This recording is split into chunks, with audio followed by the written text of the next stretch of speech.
नमस्कार दोस्त, मैं विकास विश्वकर्मा आप सबका स्वागत करता हूं विकास स्टडी पॉइंट में। दोस्तों, इस वीडियो में हम बात करने वाले हैं क्लास 12 का चैप्टर नंबर 11 जिसका नाम है विद्रोही और राज। ठीक है, बहुत ही बेसब्री से इंतजार कर रहे थे बच्चे कि सर कब ये चैप्टर आप पढ़ाओ, तो आप सबके सामने ये चैप्टर प्रस्तुत है। अब आपकी जिम्मेदारी ये है कि आप खुद भी देखो और अपने फ्रेंडों में भी शेयर करो। बात समझ में आ गई? चलिए बात करते हैं विद्रोही और राज। विद्रोही नाम सुनने में आ रहा है, विद्रोही। विद्रोही वो होते हैं जो विद्रोह करते हैं।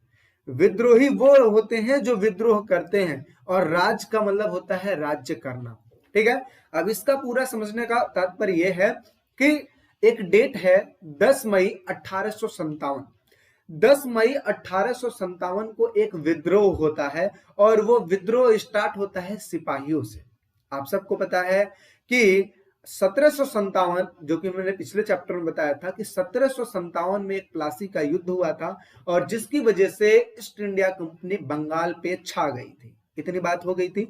अब हमें यहाँ पे ये समझना है कि 1857 में जो विद्रोह किया गया था वो सिपाहियों के द्वारा। पैदल जो सिपाही होता है ना, आपको पता है, एक घुड़सवार होते हैं, घोड़े पे बैठ के लड़ाई करते हैं, एक होते हैं जो पैदल जाते हैं। तो पैदल सिपाहियों से ये युद्ध स्टार्ट हुआ था, ये आंदोलन स्टार्ट हुआ था, और धीरे धीरे करते करते जितने भी लोग थे वो शामिल हो गए थे। करते करते ये और भयावह रूप ले लिया, और जिसकी वजह से ऐसा लग रहा था कि उसी टाइम पे हमारा देश आजाद हो जाएगा। इतना ज्यादा अंग्रेज डर चुके थे इस युद्ध से, क्योंकि इस युद्ध में ना कोई एक वर्ग शामिल था, ना कोई एक जाति शामिल थी, ना कोई एक आप ये कह सकते हो कि इस युद्ध में सब के सब शामिल थे। ठीक है, चाहे वो व्यापारी हो, चाहे किसान हो, चाहे जमींदार हो, चाहे तालुकदार हो, चाहे राजा हो, सब के सब शामिल थे। और इसी वजह से ये जो युद्ध है बहुत ही बड़ी स्थिति, मतलब विकराल रूप ले लिया था। ठीक है ना, भयावह स्थिति पैदा हो गई थी। अब हम ये समझते हैं कि आखिर ये जो 1857 की जो क्रांति हुई थी, आखिर वो कौन सी क्रांति थी। एक एक चीज स्टेप वाइज चीजों में हम समझेंगे।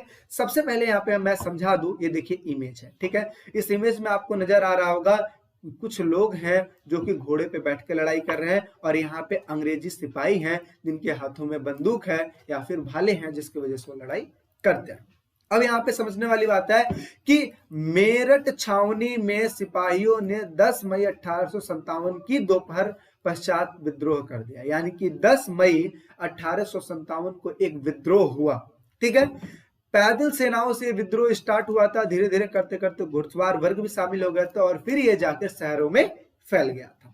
आगे शहर एवं आसपास के गांव के लोग सिपाहियों के साथ जुड़ते चले गए। यानी कि जितने लोग मिलते चले गए, सब के सब इन सिपाहियों के साथ जुड़ते चले गए। अभी हम बात करेंगे कि आखिर ये क्यों जुड़ रहे थे। ठीक है, अभी बस आप पढ़ते जाओ, एक स्लाइड जैसे ही खत्म हो जाएगा आपको सारा रीजन पता लग जाएगा। ठीक है, आगे सिपाहियों ने शस्त्रागार पर कब्जा कर लिया। अब जाहिर सी बात है, जो सिपाही हैं, सिपाहियों को वो जगह पता होगी जहां पे शस्त्र रखा जाता होगा, तो वो वहां पे गए, वहां पे कब्जा कर लिए। आगे जहां हथियार और गोला बारूद रखा जाता था उस पर कब्जा कर लिए, और जितने भी गांव वाले थे उनको प्रशिक्षण दिया गया कि कैसे लड़ाई करोगे। उन सभी में इन सभी चीजों को बांट दिया गया। ठीक है, ताकि ये भी युद्ध में अपना एक भूमिका अदा कर पाए। आगे इसके बाद गोरों को निशाना बनाया गया, और उनके बंगलों, उनके सामानों को बर्बाद करना, जलाना, फूकना आरंभ कर दिया गया। किसको? गोरों को। और गोरा कौन? अंग्रेज लोग।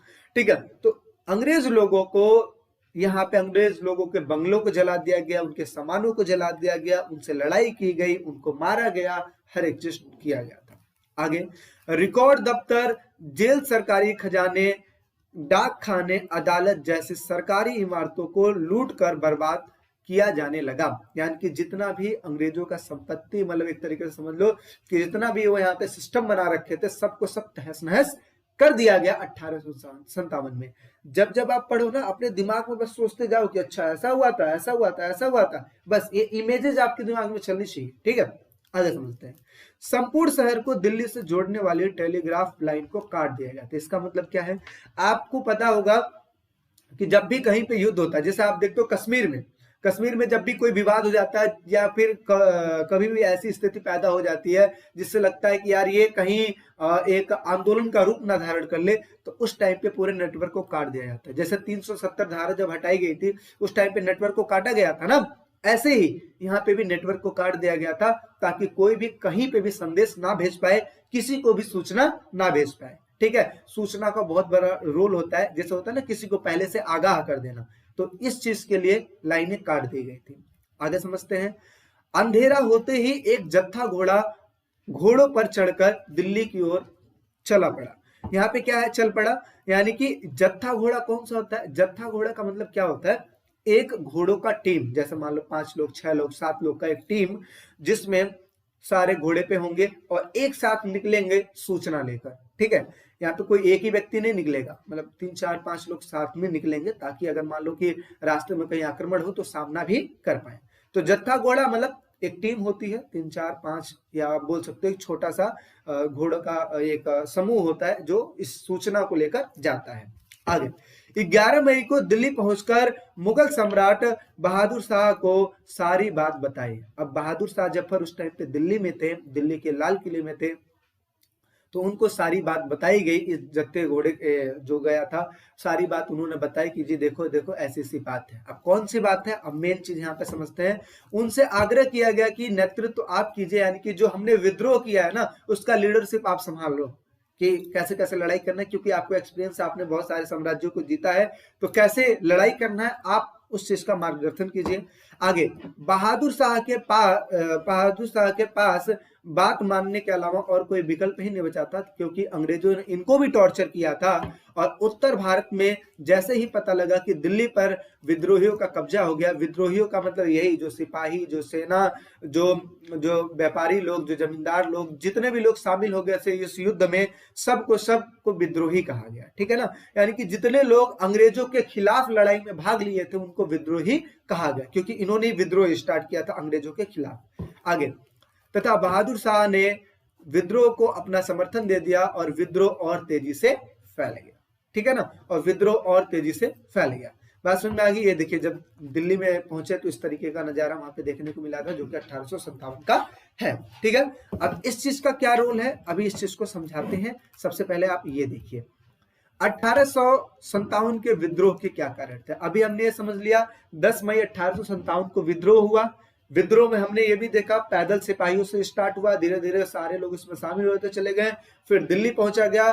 दिल्ली में पहुंचने के बाद यहाँ पे बहादुर शाह जफर को अनुरोध किया गया कि प्लीज आप हमारे नेतृत्व को संभालिए और आप ही हमें संभाल सकते, मतलब नेतृत्व कर सकते हैं, जिसकी वजह से हम अंग्रेजों को यहाँ से भगा सकते हैं।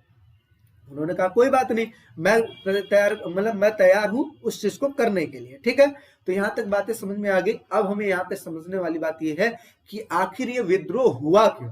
तो हुआ क्यों, इसके कई सारे कारण थे। आप सबको पता है, नॉर्मल सा कारण अभी बता देता हूं। आप सबको पता है कि अंग्रेज जब आए थे तो अंग्रेज अपने सिस्टम से रहना चाहते थे, वो अपने सिस्टम को फॉलो करते थे, जो भी ब्रिटेन में फॉलो होता था वही सिस्टम यहाँ पे भी फॉलो करवाते थे। साथ ही साथ वो ये कहना चाहते थे कि जैसा हम रह रहे हैं वैसे यहाँ के भारतीय लोग भी रहें, हमारी बातों को माने, क्योंकि हम उनके स्वामी हैं, क्योंकि हमने उन पे कब्जा कर रखा है। अब यहाँ पे अगर भारतीय बात नहीं मानते थे तो जो अंग्रेज थे वो टॉर्चर करने लगते थे।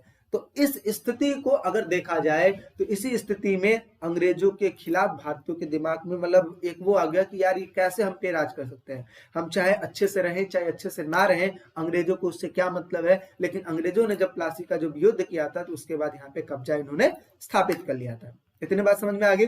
अब जो कारण है उसको समझते हैं। तो कारण यहाँ पे समझने वाली बात है, सामाजिक कारण अलग है, आर्थिक कारण अलग है, राजनीतिक कारण अलग है, धार्मिक कारण अलग है, अलग अलग कारण है। एक एक चीज को समझते चले जाते हैं। तो सबसे पहली चीज आती है सामाजिक कारण, यानी कि 1857 के विद्रोह का जो सामाजिक कारण था वो कौन सा कारण था। पहला है कि अंग्रेजों ने बहुत से परिवर्तन लाए जिससे भारतीयों को दुख हुआ। कैसे, आपको पता है बहुत पहले वर्ण व्यवस्था चलती थी, ब्राह्मण क्षत्रिय वैश्य और शूद्र, इस तरीके की व्यवस्था चलती थी ना। इसमें आपको पता है जो ब्राह्मण है अपने आप को सबसे ऊंचा समझते थे, क्षत्रिय उससे नीचे, वैश्य उससे नीचे और शूद्र सबसे नीचे, जिसको दलित कहा जाता है। तो इस तरीके से कैटेगरी थी। अब ब्राह्मण अपने आप को सबसे ऊंचा समझता था और सबसे नीचे कौन, दलित लोग यानी कि शूद्र लोग थे। तो अब यहाँ पे इन दोनों में अगर देखा जाए तो कहीं ना कहीं भेदभाव था ही था, ठीक है ना। तो अब यहाँ पे अंग्रेजों ने कुछ सुधार करने की कोशिश की और जिसकी वजह से यहाँ के लोगों के भावनाओं को ठेस पहुंचा, ठीक है। जैसे सती प्रथा बंद कर दिया। बहुत पहले ये चलता था सती प्रथा। देखो यहाँ पे इसका जो पति है ये मर गया है और इस लेडी को बैठाकर पुत्र के द्वारा आग लगा दी जाती है कि भाई अब जला दिया जाए, यानी कि सती बना देना कि पति की चिता पर पत्नी को लिटाकर या बैठाकर जला देना, ठीक है। क्योंकि समाज बहुत ज्यादा टॉर्चर करता था। मैं ये नहीं कह रहा था कि उस टाइम पे भारतीय बहुत ही अच्छे थे, कुछ ना कुछ गलतियां थी, कुछ ना कुछ कुरीतियां थी, कुछ ना कुछ ऐसी चीजें थी जिसकी वजह से सबको दिक्कतें होती थी, जैसा कि आप समझते हो सती प्रथा, ठीक है। सती, अच्छा आप खुद बताओ कि ये करना सही है? सती बना देना किसी को, पति अगर मर गया तो उस लड़की उस स्त्री की क्या गलती है, ठीक है, लेकिन उसको भी आप सती बना दिए। तो ये कहीं ना कहीं कुरीतियां थी और इस चीज को खत्म किया किसने? राजा राम मोहन राय ने खत्म किया था और उन्होंने इसके खिलाफ विद्रोह किया, यानी कि समाज को समझाया और अंग्रेजों से आग्रह किया कि आप इस पे कानून लाओ। अंग्रेजों ने कानून लाया और सती प्रथा को बंद कर दिया। अब ब्राह्मणों को बहुत ज्यादा दिक्कत हुई। ब्राह्मणों ने कहा कि ऐसे कैसे अंग्रेज बंद कर सकते हैं, तो इसकी वजह से कहीं ना कहीं लोगों के दिमाग में अंग्रेजों के खिलाफ ये बातें आ गई कि भाई अंग्रेज अब जो कर रहे हैं वो सही नहीं कर रहे हैं। अच्छा, दूसरा चीज, धर्म परिवर्तन को प्रोत्साहित करना। उस टाइम पे ईसाई धर्म बहुत ज्यादा चल रहा था, तो इस वजह से लोगों को पैसा भी दिया जाता था कि आप ईसाई धर्म को अपना लो, ईसाई धर्म को अपना लो, ठीक है। तो इस वजह से लोगों को डर भी था कि कहीं ना कहीं हमारा धर्म पे बहुत ज्यादा इफेक्ट पड़ रहा है, ठीक है। ट्रेन में सीटें ऊपर नीचे कर देना। अब अंग्रेजों ने यहाँ पे ट्रेन बनाया। ट्रेन में आपको पता है सीटें होती है, एक नीचे एक ऊपर 3 सीटें होती हैं। अब आपको यह भी पता है कि जब हम टिकट बुकिंग करते हैं तो उसमें किसी को ऊपर की सीटें मिल जाती है, किसी को नीचे की सीटें मिल जाती है, क्योंकि इस पे हमारा वो कंट्रोल नहीं है। हालांकि हम डालते हैं कि लोअर सीट चाहिए लेकिन अपर भी मिल जाता है, ठीक है। अब यहाँ पे होता क्या है कि अगर मान लो कि उस टाइम पे अगर किसी ने सीट बुक की, ब्राह्मण ने बुक की सीट, उसको अगर नीचे की सीट मिल गई और दलितों ने अगर सीट बुक की तो उसको अगर ऊपर की मिल गई, तो यहाँ पे देखा जाए तो ब्राह्मण नीचे हो जाएंगे, दलित क्या हो जाएंगे? ऊपर। अब यहाँ पे ब्राह्मण ये कहते थे कि मैं नीचे बैठा हूं और दलित मेरे सिर पे बैठेगा, तो अब उनकी भावनाओं को ठेस पहुंचा। तो आप ये समझ सकते हो कि ये जो दिक्कतें हैं, ब्राह्मणों को ये लगने लगा कि यार हमारी पदवी का ये तो वो हो रहा है कि हमें नीचे बैठाया जा रहा है, दलितों को ऊपर बैठाया जा रहा है, तो ये तो गलत है ना। उनके हिसाब से चीजें गलत थी।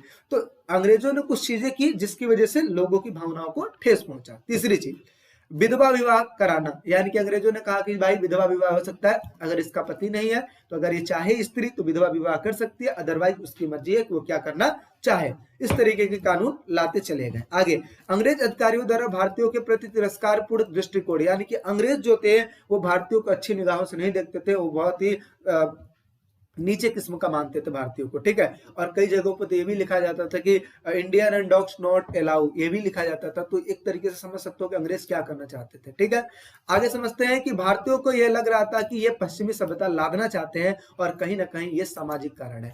अब देखिए क्वेश्चन 8 नंबर में आता है, तो 8 नंबर में सुटेबल पॉइंट है कि सामाजिक कारण, धार्मिक कारण, आर्थिक कारण, राजनीतिक कारण सब लिख दोगे आप, ठीक है। बात समझ में आ रही है? आगे समझते हैं। धार्मिक कारण में हम समझते हैं कि भारतीय सेनाओं को गाय और सुअर की चर्बी चढ़े कारतूस दिए गए जिसे मुंह से काटना पड़ता था, जिससे सैनिकों की धार्मिक भावनाओं को चोट पहुंचा। अब यहाँ पे समझने वाली बात है, यहाँ पे देखिए ये होती थी गोलियां। अब इस गोली को क्या करना होता था, इसमें डालना, इस बंदूक में डालना होता था। ये जो बना होता था ये होता था पेपर केस का बना होता, यानी कि पेपर का बना हुआ होता था, ठीक है। ये बुलेट होता था, ठीक है। ये पाउडर इसमें भरा जाता था जिसकी वजह से आग इसमें पकड़े। और जो ये होता था ना ग्रिज, ग्रिज मतलब होता है एक तरीके से चर्बी, ठीक है। तो ये जो चर्बी है, तो चर्बी इसमें लगा हुआ है। अब ये जो चर्बी लगा हुआ किस चीज का है? चर्बी तो चर्बी होता है, किसी का मांस ही होगा वो, जाहिर सी बात है, किसी का चमड़ा ही होगा वो।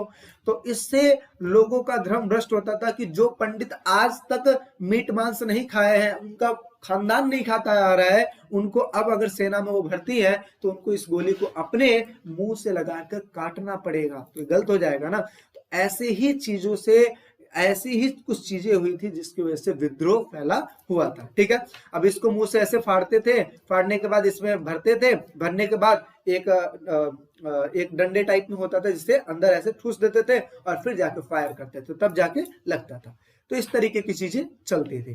ठीक है, अब इससे क्या हुआ, लोगों के धर्म को ठेस पहुंचा, आगे भावनाओं को ठेस पहुंचा। आगे समझते हैं, भारत में ईसाई धर्म प्रचार हेतु लालच देकर लोगों को धर्म परिवर्तन किया जाता है, जैसे पैसा देकर धर्म परिवर्तन कर देना, ऐसी चीजें चलती थी। ईसाई धर्म स्वीकार करने वालों को नौकरियां आसानी से मिल जाती थी, यानी कि वो लोग जो ईसाई धर्म को अपना लेंगे उनको नौकरी बहुत अच्छे से मिल जाएगी। हिंदू तथा मुस्लिम लोगों का जो धर्म है वो भ्रष्ट किया जाने लगा, और इसकी वजह से इस युद्ध में सारे शामिल थे, चाहे हिंदू हो चाहे मुस्लिम हो, सब के सब शामिल थे इसमें। ठीक है, आगे समझते हैं राजनीतिक कारण। राजनीतिक कारण में अगर देखा जाए तो अंग्रेजी सरकार ने निसंतान शासकों द्वारा बच्चे गोद लिए जाने की परंपरा को अवैध घोषित कर दिया और राज्यों पर कब्जा कर लिया। ऐसे राजा जिनके बच्चे नहीं हो रहे थे उनको ये कहा गया कि आप दत्तक पुत्र नहीं ले सकते। आप कहोगे सर दत्तक पुत्र क्या है, तो दत्तक पुत्र का मतलब होता है गोद लेना। आप किसी को गोद नहीं ले सकते अगर आपका बच्चा नहीं है तो। अगर आपका राजकुमार है तो भाई ठीक है, नहीं तो आप किसी को गोद नहीं लोगे। अगर आपका राजकुमार नहीं है, बच्चा नहीं है, तो आप क्या करोगे, आपकी जो प्रॉपर्टी है वो सारी अंग्रेजों की हो जाएगी, आपका साम्राज्य अंग्रेजों का हो जाएगा। अब इससे राजा बहुत ज्यादा दुखी थे, ऐसे कैसे हो जाएगा। ठीक है, तो वो चीज है। लॉर्ड डलहौजी तथा लॉर्ड वेलेस्ली साम्राज्य नीति। अब ये जो दो लोग थे ये बहुत सारे सुधार करना चाहते थे। ठीक है, किसकी ओर से, अंग्रेजों की ओर से। जैसे राजाओं को अपने में मिला लिया सहायक संधि के द्वारा। ठीक है, इसके अलावा विभिन्न प्रकार के राजस्व नीति बना दिया कि भाई टैक्स ऐसे मिलेगा ऐसे मिलेगा।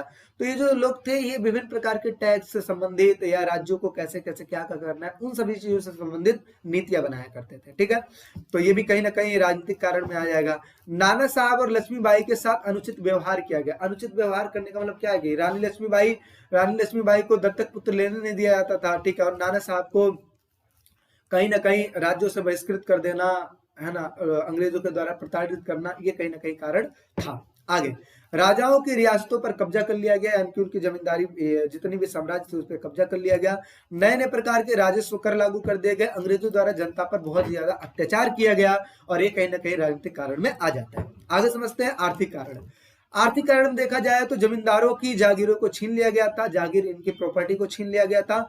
जमींदारों की जमीनों को नीलाम कर दिया गया था। गांव पर कब्जा कर लेना, इसके अलावा राजस्व नीति लगा देना। हस्तशिल्प उद्योगों का पतन हो जाना, मतलब क्या है कि हाथों के द्वारा बनी गई चीजें जो पहले बनाई जाती थी उन सभी चीजों का पतन हो गया, क्योंकि अंग्रेजों का उस पर कंट्रोल होता चला गया। सारी इंडस्ट्री जो व्यापार करते थे उस पर अंग्रेजों का कब्जा था, जो वो उद्योग स्थापित करते थे उस पर अंग्रेजों का कब्जा था। तो जो व्यापारी ये चाहते थे कि भाई इस पे अंग्रेजों का कब्जा ना रहे, उसको टैक्स मतलब है टैक्स हम भर देंगे, बाकी इस पे कोई कब्जा किसी का हो ना, हमारा स्वतंत्र कब्जा इस पे हो।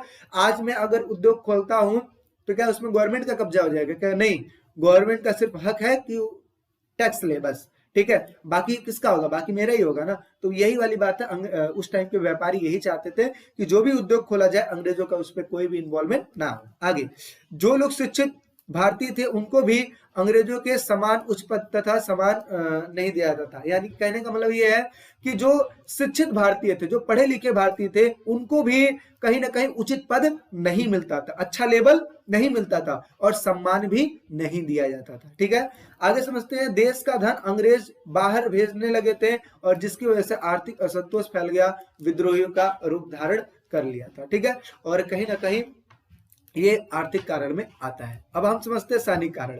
सैनिक कारण समझते हैं तो भारतीय सिपाहियों को कमतर नस्ल का मानते थे, बहुत ही नीचे नस्ल का मानते थे। दूसरा, सैनिकों का बहुत ज्यादा अपमान करते थे। इसके अलावा सिपाहियों के प्रति गाली गलौज होती थी, शारीरिक हिंसा होती थी, है मतलब जो भी भारतीय सेनाओं में शामिल थे उस टाइम पे उनको नीचे समझा जाता था, और जो भी अंग्रेज सैनिक होते थे उनको बहुत ही ऊपर का समझा जाता था। तो ऐसी चीजें चलती थी। आगे भेदभाव की नीति अपनाना, समान वेतन तथा समान नियम ना होना, और इसकी वजह से सैनिक बहुत ज्यादा वो थे कि हम रहते हैं सारे सेना में हम हैं, लेकिन भारतीयों को कम पैसा मिलता था, अंग्रेजों को ज्यादा पैसा मिलता था, अंग्रेज सिपाहियों को ज्यादा पैसा मिलता था। तो ये जो चीजें थी सही नहीं थी, और साथ ही साथ नियम कानून भी अच्छे नहीं बनाए गए थे।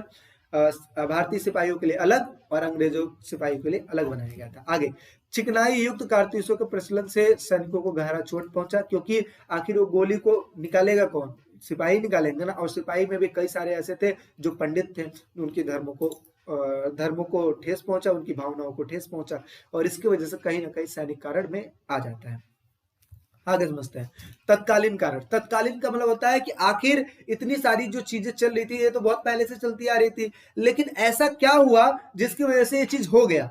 तो ऐसा इसलिए हुआ क्योंकि गाय और सुअर से चढ़ी जो कारतूस है ना, ठीक है, गोलियां है ना, उस चीजों को मुंह से निकालना पड़ता था, और ये जब बात पता लगी सेनाओं को तो सेना विद्रोह कर दिए। तो ये आ गया तत्कालीन कारण में।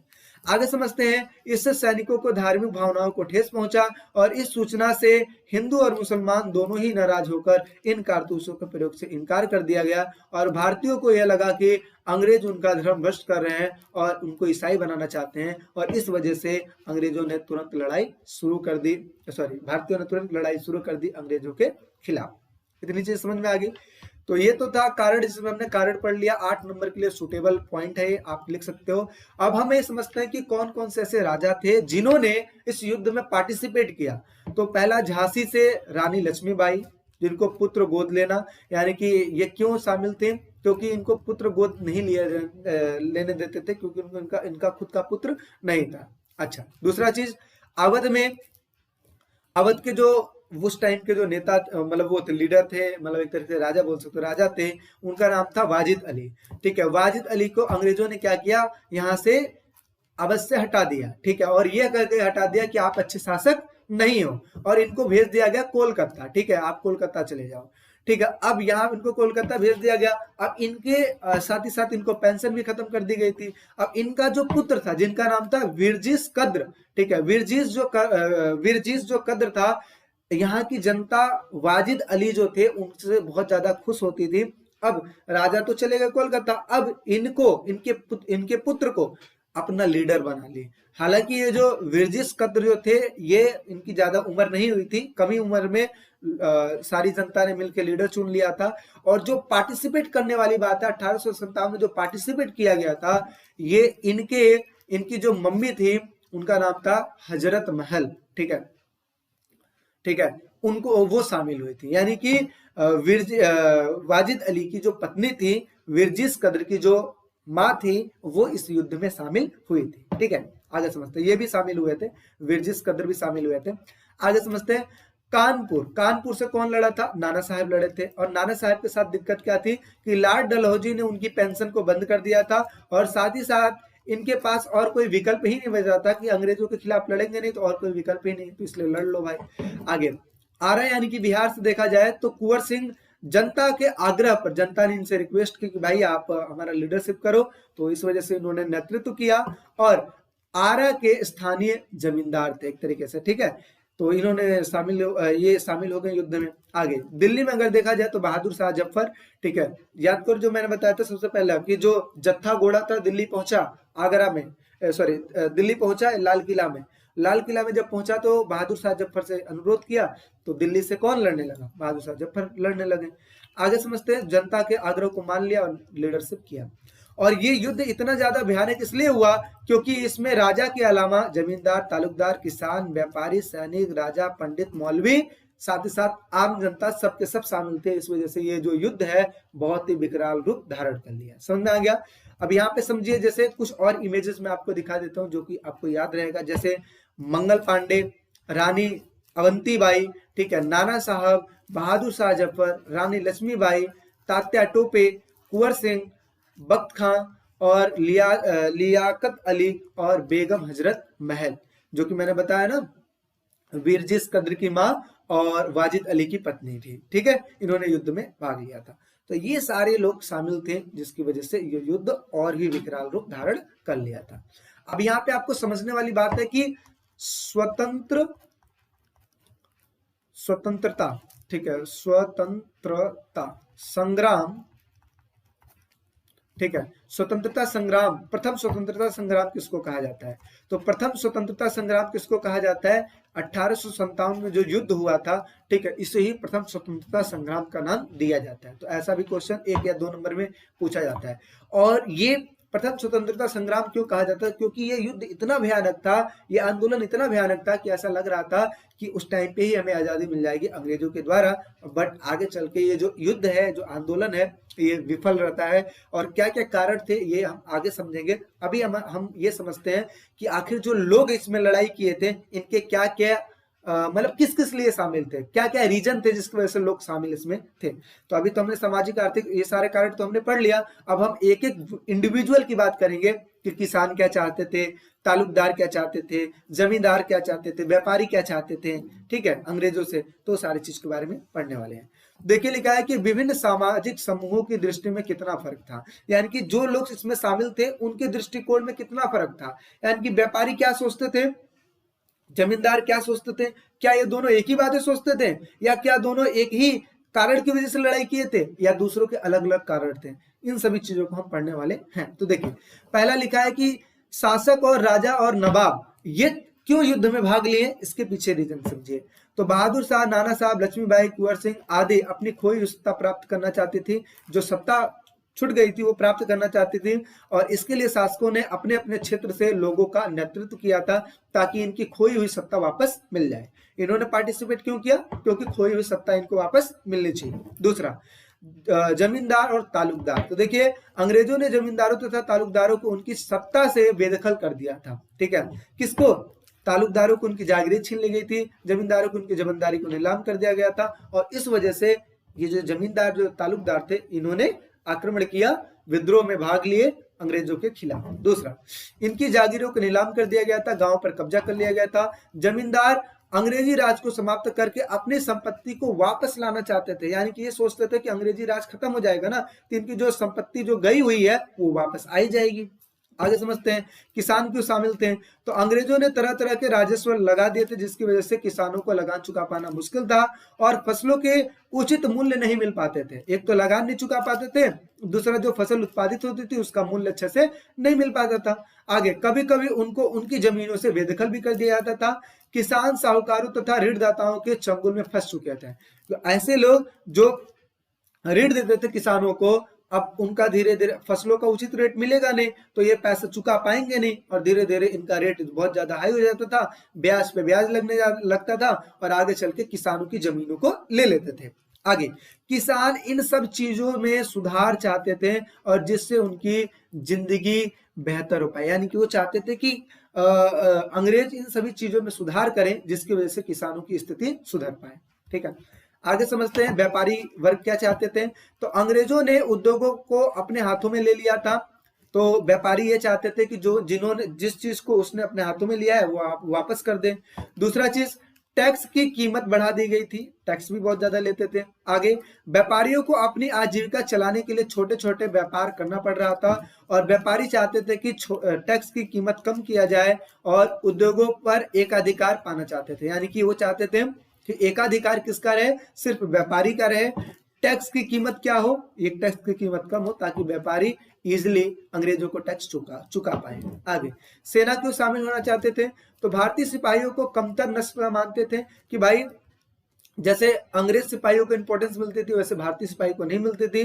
तो पहली चीज तो यह है। दूसरा, उनको अपमान किया जाता था। तीसरा, सिपाहियों के प्रति गाली गलौज, शारीरिक हिंसा भी की जाती थी।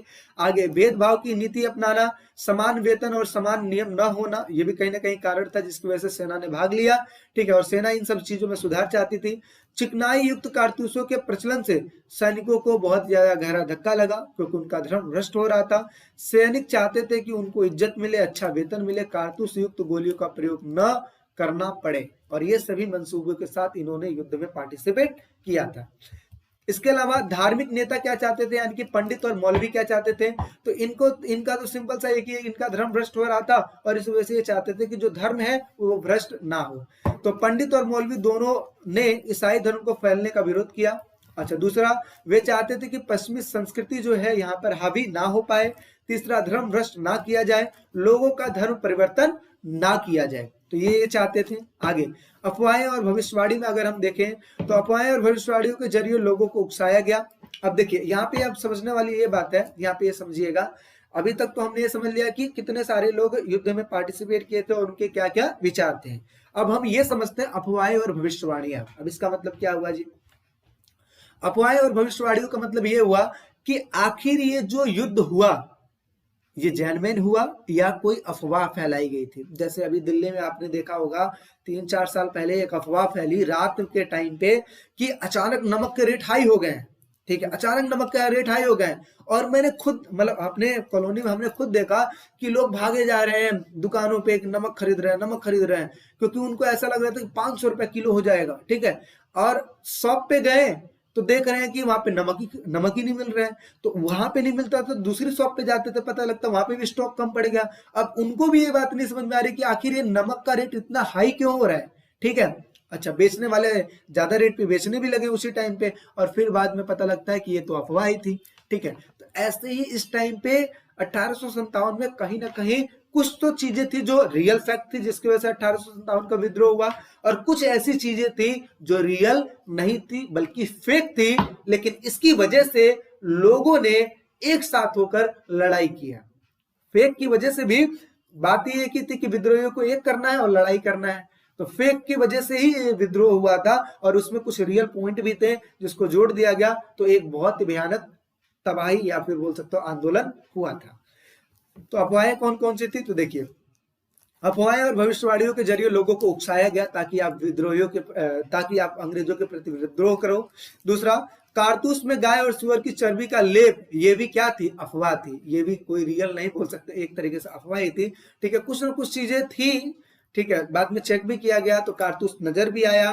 ठीक है, तो कहीं ना कहीं अच्छा, अंग्रेज ये भी समझाते थे, अंग्रेज सिपाही ये भी समझाते थे कि जैसा आप लोग सोच रहे हो वैसा नहीं है, और आपको पता अफवाह एक बार फैल जाती है तो बाद में आप सफाई भी देते रहो तो ऐसा कुछ फायदा नहीं होता है। दूसरा, आटे में सुअर और गाय की चर्बी, सॉरी, गाय की हड्डी का चूड़ मिलाया जा रहा है, मतलब ये भी अफवाह फैली हुई थी कि आटे में गाय और सुअर, ठीक है, कि जो हड्डी है उसका चूड़ा बनाकर और आटे में डाला जा रहा है। लोग आटा खाना ही छोड़ दिए थे उस टाइम पे। ठीक है, अंग्रेज हिंदुओं को ईसाई बनाना चाह रहे थे। ठीक है, अफवाह यह भी फैली थी कि ब्राह्मण सिपाही से, अब देखो ये स्टार्ट कहां से हुआ था ये भी समझो।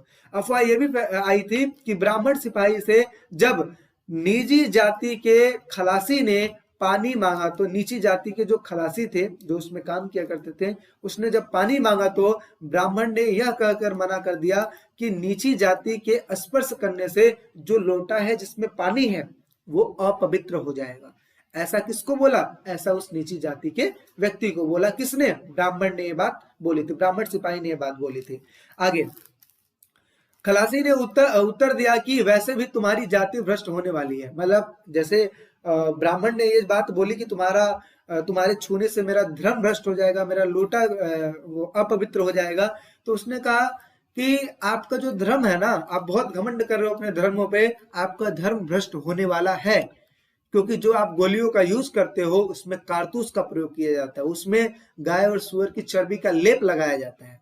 ऐसी बातें किसने बोल दी, उस नीची जाति के व्यक्ति ने बोल दी। और फिर उसके बाद इन्होंने क्या किया, इन्होंने विद्रोह करना शुरू कर दिया, और प्लासी अच्छा विद्रोह करना शुरू कर दिया। उसके बाद 1857 की क्रांति हो गई थी। इसके अलावा समझिए, प्लासी का जब युद्ध हुआ था 1757 में, तो उसमें एक भविष्यवाणी की गई थी लोगों के द्वारा कि 100 साल बाद 25 जून 1857 को देश में अंग्रेजी राज जो है वो खत्म हो जाएगा, ऐसी भविष्यवाणी की गई थी। तो कहीं ना कहीं ये भी उसका कारण था। इसके अलावा चपाती बांटने की अफवाह, ऐसा माना जाता था कि रात में चौकीदार के द्वारा, ठीक है, चौकीदार को ये चपाती दिया जाता था और उसको ये कहा जाता था कि 5 चपातियां और दूसरे गांव में ले जाके बांटो। ठीक है, अब ये क्यों किया जाता था, क्या किया जाता था, इसके पीछे कारण क्या था, ये पता नहीं चला। आपकी बुकों में भी नहीं दिया है कि आखिर ये किया क्यों गया, क्योंकि इसको सिर्फ हम क्या मानते हैं, अफवाह मानते हैं। ठीक है, तो इसका कारण आज तक नहीं पता चला कि आखिर ये क्यों किया गया। ठीक है, बात समझ में आ गई। तो ये था 3 मैटर जहाँ पे हमने ये देखा। सबसे पहले हमने देखा विद्रोह क्यों हुआ, कारण क्या थे, फिर हमने देखा कौन कौन से शामिल थे, फिर हमने देखा कि कौन कौन से राजा शामिल थे, फिर हमने लास्ट में ये चीज देखा कि अफवाह कौन कौन सी फैली थी। अब एक और समझ लेते हैं सहायक संधि क्या थी। सहायक संधि समझिए, अंग्रेज और राजा, इन दोनों के बीच एक सहायक संधि होती थी कि ये इनको सपोर्ट करेंगे और ये इनको सपोर्ट करेंगे। फॉर एग्जांपल कैसे, अंग्रेज क्या करेंगे, अपनी एक सैनिक टुकड़ी जो होती है वो राजा के साम्राज्य में भेजेंगे।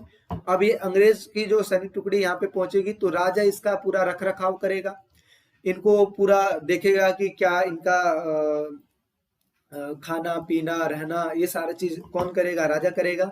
ठीक है, और बदले में राजा इनको टैक्स भी देगा अंग्रेजों को। अच्छा, साथ ही साथ अंग्रेज सिपाही जो यहाँ पे जाएंगे ये राजा पे नजर रखेंगे। दूसरी बात ये है कि अगर राजा की किसी से लड़ाई हो जाती है तो उस टाइम पे जो सिपाही यहाँ पे पहुंचे ये भी राजा का साथ देंगे, तो एक तरीके से सहायता करेंगे। तो ये थी सहायक संधि।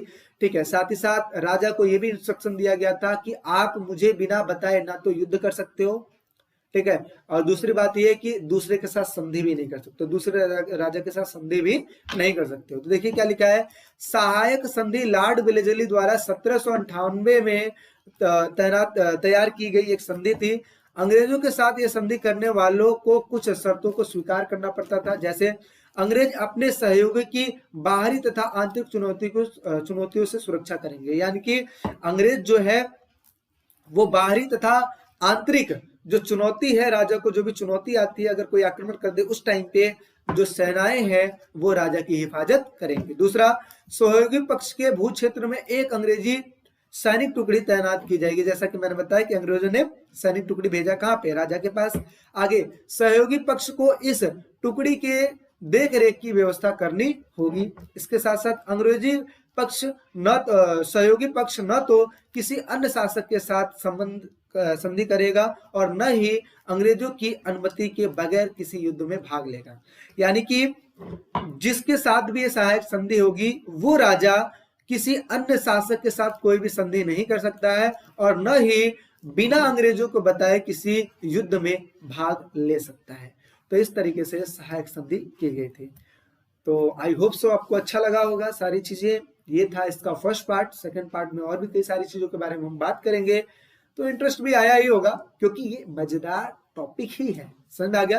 बाकी चैनल पे अगर नए हो तो सब्सक्राइब जरूर कीजिएगा, अपने फ्रेंडों में शेयर जरूर कीजिएगा।